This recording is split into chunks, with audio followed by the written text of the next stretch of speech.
हरिश्चंद्र की कथा आप लोगों ने सुनी है।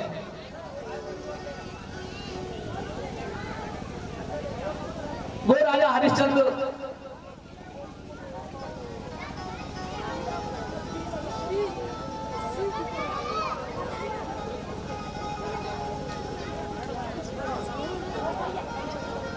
ये ग्राम थरुआ से हमारे श्री टिंकू भैया यहाँ पर आने हुए हैं, जिन्होंने 101 रुपए से हमारा मान सम्मान किया है। हमारे संत भगवान यज्ञाचार्य और हमारे सभी जो संगीत के साधक हैं, इनका मान सम्मान कर रहे हैं। परमात्मा आपको शक्ति और भक्ति प्रदान करे, ऐसी प्रभु से कामना है। महाराज हरिश्चंद्र की पावन कथा जैसे आपने सुना होगा, सत्यवादी हरिश्चंद्र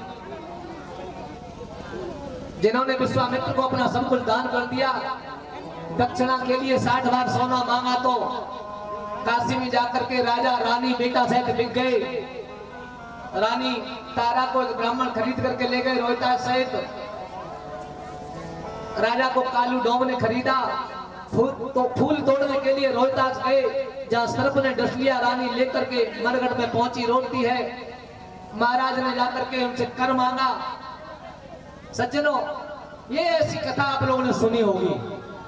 कलश भरने वाली बेटी है बाहर।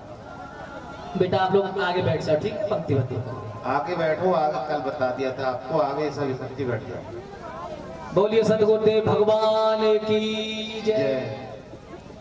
सज्जनों, में एक निवेदन करना चाहूंगा कि ये कथा आपकी सुनी हुई है, और ये कथा श्रीमद् भागवत महापुराण में बिल्कुल नहीं है। क्योंकि ये कथा आपने बहुत बार सुनी होगी, तो मैं चाहता हूं कि संक्षेप में वो कथा सुन लीजिए हरिश्चंद्र की, जो श्रीमद् भागवत में है। स्वामी सुखदेव जी कहते हैं, राजन परीक्षित, राजा हरिश्चंद्र के कोई संतान नहीं है। उन्होंने वरुण की उपासना की। वरुण की उपासना से पुत्र हुआ रोहित। इन्होंने प्रण किया था कि मेरे अगर पहली संतान होगी तो मैं उसे दान दे दूंगा। महाराज वरुण ने कह दिया, ठीक है, तुम्हारे संतान हो जाएगी, मैं उस पहले बालक को दान में लेकर के जाऊंगा। बेटे का जन्म हुआ तो प्रतिज्ञा की थी भूल गए। पुत्र के प्रेम को बस में आकर के टालने लग गए। जब आए, वरुण देवता ने कहा कि लाओ हमारी धरोहर हमें वापस करो। राजा ने कहा कि हमारा बेटा अभी 10 दिन का हुआ है, थोड़ा और बड़ा हो जाने दो। फिर लौट करके आए, बोले दोबारा दांत आ जाओ, अब कवच धारण कर ले। जब समय व्यतीत होने लगा, वरुण देव जी ने सोचा कि अब ये राजा हरिश्चंद्र अपनी बात से हट रहा है। एक दिन आकर के द्वार पर बैठ गए, कहने लगे, राजन अब हमें हमारी धरोहर चाहिए। महाराज ने आसन दिया, अर्घ दिया और कहा, महाराज बैठो, मैं अभी रोहित को बुलाता हूँ। सज्जनों, उधर रोहितास को पता चल गया कि मुझे दान में दिया जाएगा, पता नहीं कौन कहाँ ले जाएगा। तो महल के पिछले दरवाजे से और जंगल में निकल गया। राजा को पता नहीं है, राजा का दोष नहीं है। इधर ढूंढे उधर ढूंढे, सैनिक भेजे, रोहित नहीं मिला। तो वरुण देव से आकर के कह दिया, नाथ अभी मिल नहीं रहा है, बेटा मिल जाएगा, मैं आपकी सेवा में पहुंचा दूंगा। तो वरुण जी क्रोधित हो गए।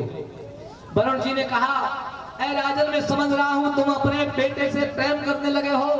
पुत्र मोह के कारण तुम दान नहीं दे रहे, अपने वचन से हट रहे हो। मैं तुम्हें श्राप देता हूं कि तुम्हें जलोदर नाम का रोग हो जाएगा। बस श्राप दिया और रोग हो गया। जलोदर रोग क्या होता है? जला उदर, उदर माने पेट में पानी हो जाता है। आपने देखा है कई बार लोगों को ये रोग हो जाता है कि पेट में पानी हो जाता है। महाराज हरिश्चंद्र की आकृति बदल गई। वरुण जी चले गए, किसी ने जाकर के रोहित को बताया, इंद्र से लड़ने के लिए चले। राजा दुखी हैं, वरुण से लड़ने के लिए चले। इंद्र ने रोक दिया, बेटा ना, ऐसे अपने पिता को ठीक नहीं कर पाओगे। ऋषियों के साथ जाओ, वन में देशाटन करो, जगह जगह से तीर्थों से जल लेकर के आओ, उससे पिताजी को नहलवाओ और चलते रहो, ऋषियों का आशीर्वाद प्राप्त करो। एक सूत्र दिया, चरय वेती, जो उपनिषद का वाक्य बन गया। एक एक करके 6 वर्ष तीर्थाटन किया है। 7वें वर्ष में अजीगत के पुत्र सनुसेन को खरीद लिया। हरिश्चंद्र ने पुरुषमेध युद्ध किया। प्रसन्न होकर के इंद्र ने स्वर्ण का रथ दिया। यज्ञ से विश्वामित्र प्रसन्न हुए, ज्ञान का उपदेश किया है।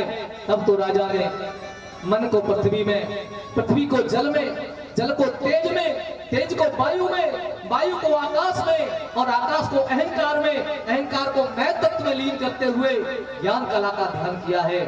अज्ञान को भस्म करके, ज्ञान कला को भी त्याग करके निर्वाण सुख के लिए आज राजा बंधनों को त्याग करके अनुपम स्वरूप में स्थित हो गए। और ऐसा देख करके आकाशवाणी हुई है, हरिश्चंद्र समो राजा न भूतो न भविष्यति। सज्जनों, ये कथा राजा हरिश्चंद्र की श्रीमद् भागवत महापुराण में 9वें स्कंद में आई है। स्वामी सुखदेव जी कहते हैं, राजन परीक्षित, इन महाराज हरिश्चंद्र की 9वीं पीढ़ी पर एक राजा हुए सगर। इन महाराज सगर ने बड़े ही प्रतापयुक्त कार्य किए, यज्ञ किया। उस अश्व को इंद्र द्वारा चोरी कर लिया गया और महाराज कपिल के आश्रम में बांध दिया गया। ढूंढते ढूंढते इनके जो 60,000 पुत्र थे वो कपिल के आश्रम में पहुंचे। कपिल ऋषि को चोट समझ करके उन्हें उपालंब बुरा भला कहने लगे। दृष्टि पड़ते ही वे पुत्र जल करके भस्म हो गए। सज्जनों, 60,000 पुत्र जल गए, आपने सुना होगा, लेकिन मुझे पढ़ने के लिए मिला कि उन 60,000 में से 4 पुत्र जिंदा बचे थे। 4 पुत्र जिंदा बचे थे उन सगर के 60 पुत्रों में से।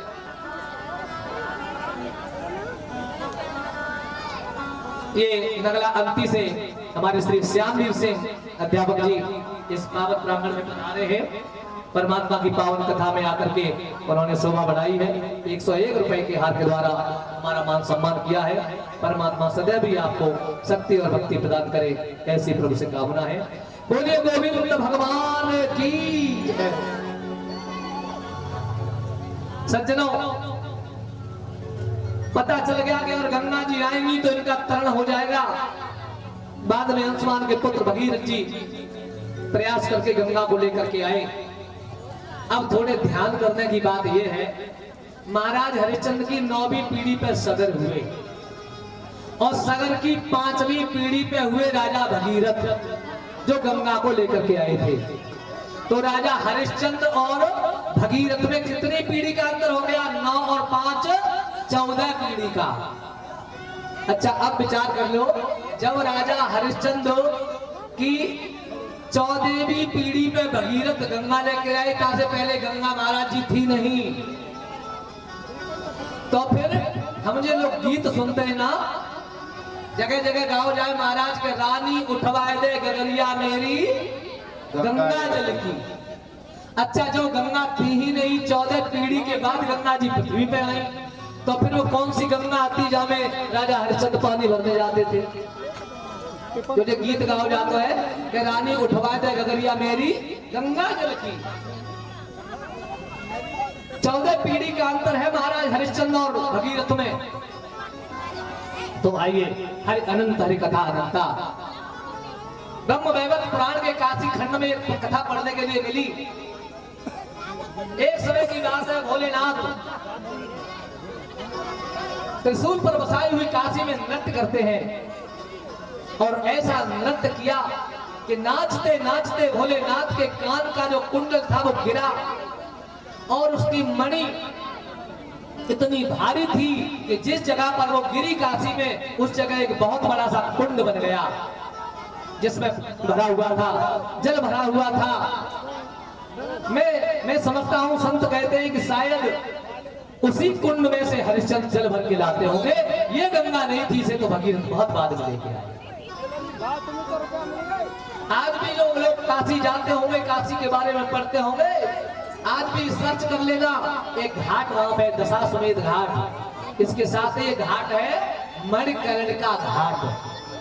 मणिकर्ण का कान की मणि के द्वारा जो बना था, ऐसे भोलेनाथ का बना हुआ वो कुंड है। एक बार जोर से जयकारा ये बोले बाबा विश्वनाथ की जय, शंकर भगवान की जय। भगीरथ की 8वीं पीढ़ी पे सौदास के असमक के मूलक के दशरथ के विश्वा के खटवांग और खटवांग के एक बेटा हुए दीर्घबाहु जिनका नाम था दिलीप ने एक पुत्र को जन्म दिया जिनका नाम रखा गया रघु। महाराज रघु के एक बेटा हुए जिनका नाम था अज और अज के बेटा हुए दशरथ। इन्हीं महाराज दशरथ के प्रभु राम लक्ष्मण भरत और शत्रुघ्न नाम से 4 पुत्रों के रूप में भगवान ने आकर के अवतार लिया। आइए अब प्रभु राम का चरित्र आपके सामने स्वामी सुखदेव जी कहते हैं राजन परिषद। अब मैं आपके सामने प्रभु राम जी का पावन चरित्र रखता हूं बड़ी श्रद्धा और भक्ति के साथ। आइए रामचंद्र का ये प्रसंग प्रारंभ करें।